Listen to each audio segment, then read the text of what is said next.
Hi, everyone. It's Craig. I wanted to share with you today my thoughts on two topics that are very near and dear to me. That's pain and injury. Anyone that knows me well knows that I've gone through my fair share of injuries, and a lot of that time that's from pushing through pain. So I wanted to share with you sort of my thoughts on the topic, the difference between good and bad pain, and what I advise going forward. So, first of all, the difference between good and bad pain. Good pain is the type that you feel in your muscles when you're pushing through a set and you're at the last couple of reps in a workout.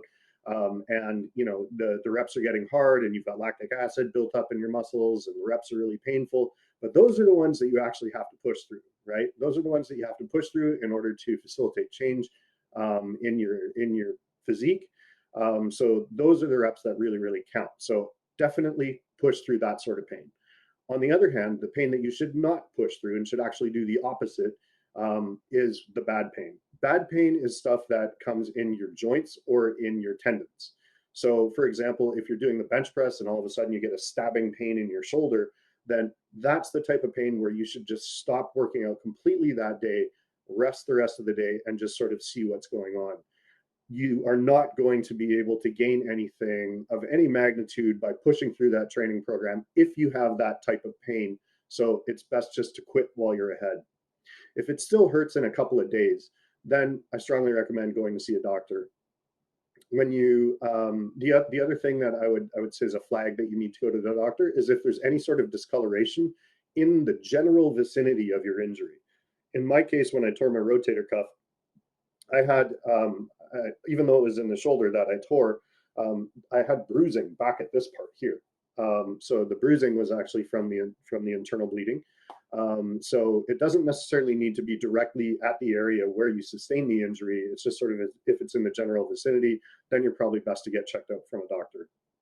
If the doctor says that you don't need surgery, then I strongly recommend going to see a good physiotherapist. Sometimes, even in this day and age, there are doctors out there that say, please rest it, don't train for a couple of weeks, blah, blah, blah. That's like literally the worst advice that anyone could give.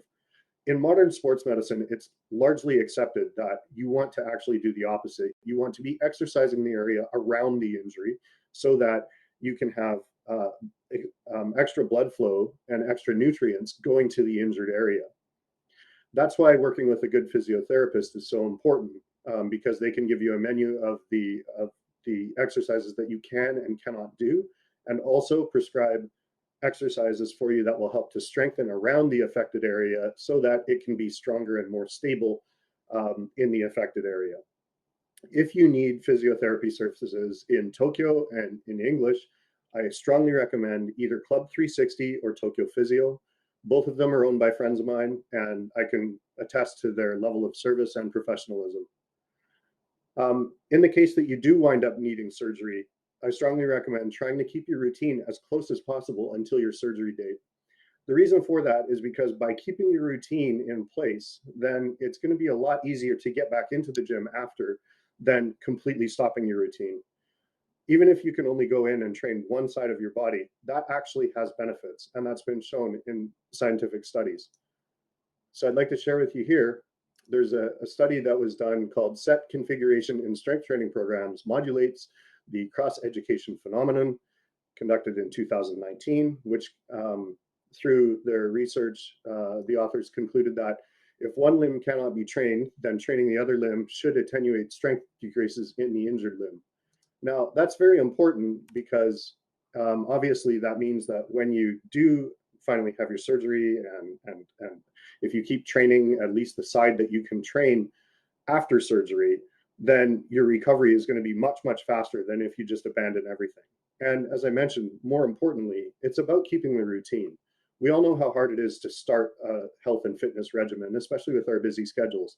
So if you break from the routine, it's much harder to start again from scratch than it is just to keep what you possibly can and then add back into it as you have more capacity. Of course, everything that I've said here is very nuanced and case by case, but generally speaking, that's the approach that I would recommend. At the end of the day, I think that the worst thing that you could possibly do is just throw your hands in the air and stop doing everything that you've worked towards building to this point. I look at it kind of like a nutritional slip, where what you need to do is really focus on what you can do rather than what you can't. Thanks very much for watching. Please remember to like, subscribe, and comment. If you want to get in touch with me, I'm on Instagram, and then also you can reach me via my homepage, which is craighumble.com/coaching. Thanks a lot for watching. See you next time.